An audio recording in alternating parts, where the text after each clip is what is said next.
In 2014, Vita Coco, the world's leading coconut water brand, created the Vita Coco Project in hopes of empowering coconut farming communities across the world. These communities face many challenges, including inefficient farming practices, senile coconut trees, and a shortage of schools. With partners like Hope, we help farmers implement organic farming practices, maximize and diversify their crops, and build schools.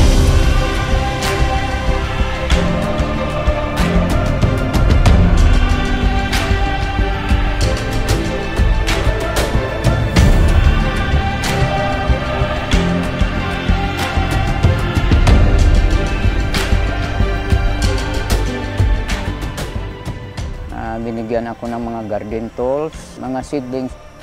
Nabigyan din po kami ng vermiworm, tsaka yung 2 kambing.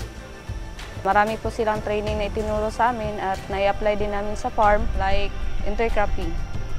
Ginawa ko sa sariling paraan na magtanim ng mga kakao, banana, coconut at kamote.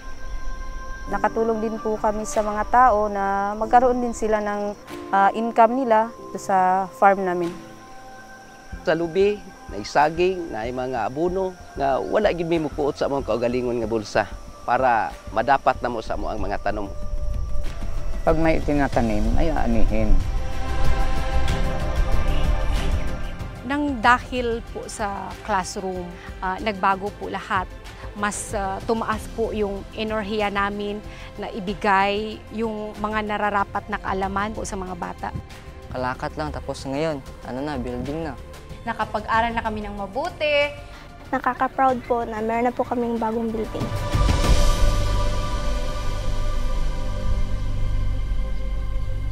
Totoo pala, may pag-asa